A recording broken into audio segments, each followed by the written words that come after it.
Hi, so I thought I'd make up this video for our customers that have to fill out this cut sheet. This is your not for sale beef processing order form for Sunnyside Meats in Durango. So this is what I send you, and I'm going to fill it out like if I was you. And because I do fill this out for myself whenever we do beef for ourselves as well. So up here, when I give this to you, you can either print it out, or if you can figure a way to fill it out online whenever I send it to you, and you can email it back to me. You can take a picture of it, send it back to my phone number, however you need to get it sent to me, whatever's best for you. So in filling this out with carcass ID, don't worry about that. I fill that out. That's between me and the butcher. Producer name, you're going to put Thousand Hills Ranch.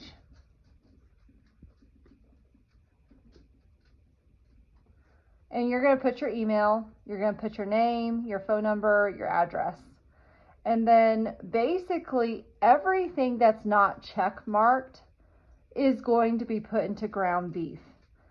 So that's whatever, this is basically finding out what you want soup bone wise, how thick you want your steaks, if you want that roast, those sort of things. Everything else that you do not okay automatically goes into ground beef. So right here, you're going to check mark what size of beef did you agree to buy, a whole or a half.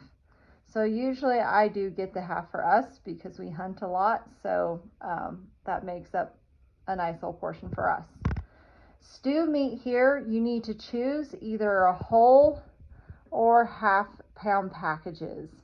Okay, so I would recommend doing the half. The whole is quite a bit. Half's a little bit of a lower end if you want to do the stew meat. The stew meat is really good for your chilies and stuff like that.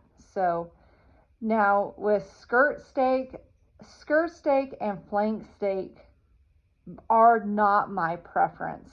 I don't really care for them. I usually have them put into ground beef, but if you want them, if that's something you choose, they make excellent steaks for fajitas.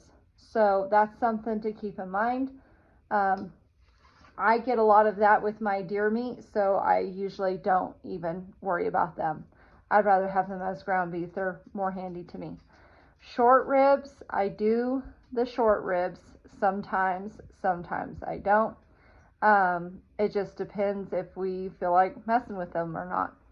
Soup bones are good, and so are marrow bones. If you're not going to give them to your dog, you can use them. The marrow bones are excellent for making what's known as a marrow butter, which you will find at your high class restaurants. And you can find a recipe online for that. That is a high source of, it's just really something fancy in those high steak restaurants.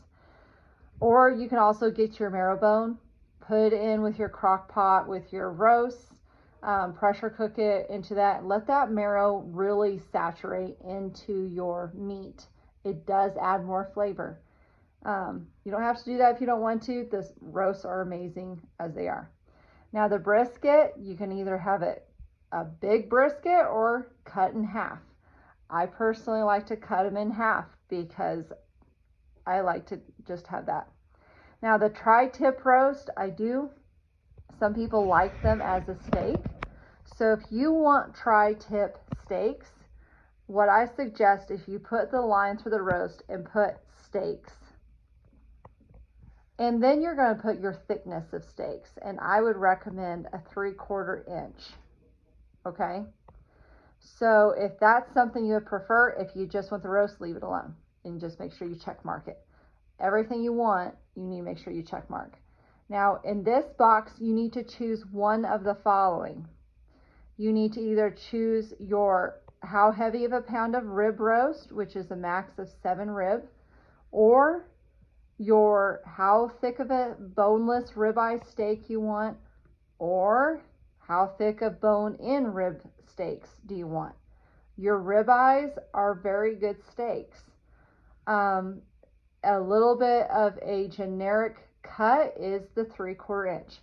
It is something that I typically go by myself. The thickest I've seen ever anybody's done is 1.5 inches. I have played with that. The only downside to the 1.5 inches is that you don't get as many quantity of steaks because it's such a thick steak. But if that's something you want to do fun-wise, you can. Otherwise, you're just going to put 3/4 inch. I like to go ahead and sometimes have the bone taken out, so I don't have to worry about that. If you would rather have your bone in, you're going to choose this one. If you want your pound steak, you could say a 2 or 3 pound roast, at that top one. But if you don't, you need to choose one of these 3 options. The next is, do you want arm roast? Do you want chuck roast? Both are good. Arm roasts have a tendency to be smaller because they're an arm. They also have a tendency to be a little tougher with your meat. A good rule of thumb is to know that the closer to the hoof, the tougher the meat. The further away, the more tender. Okay, so I like arm roasts. I'll put them in the crock pot and they're just fine. Or if you'd rather say, hey, I'd rather have it in burger, then just don't do anything with them. I always do my chuck roasts though. I think they're awesome. Okay, now in this next box, you need to choose either between a T-bone steak with your bone in or your New York and your filet steaks. The difference between the T-bone, this is the area where you get, this is your prize, okay?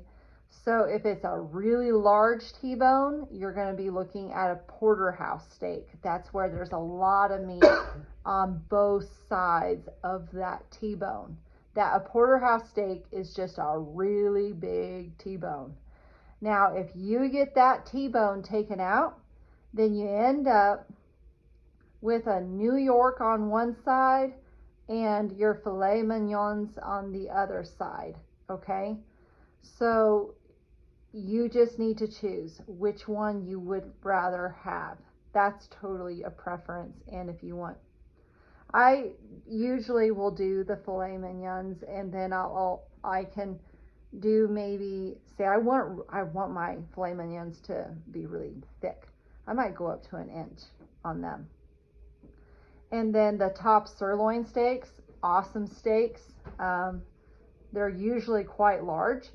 And so I'm going to do a 3/4 inch sirloin steak. Now, in this part right here, I need to choose a sirloin tip roast or sirloin tip steaks. I really love my steaks, so I always go with that. That's just my personal preference there. I like my roast and my steak as much as I can get. I always go for the rump roast.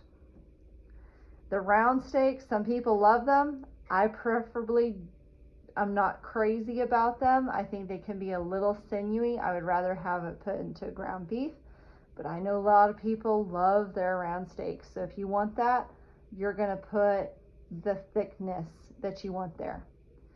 And then if you want your tenderized round steak, you're gonna put a check mark there. And here, standard wrap or vacuum packaging, I always choose vacuum packaging. It is slightly more expensive, but it's really not anything to worry about. And so that's of course already covered in the cost that I give you. So it's not going to cost you any more than what I've already said. They only offer the ground beef and stew in 1 pound packages, so you don't have an option there. So I'm not really quite sure why they give it to you, but you can circle it. This area is for their office use.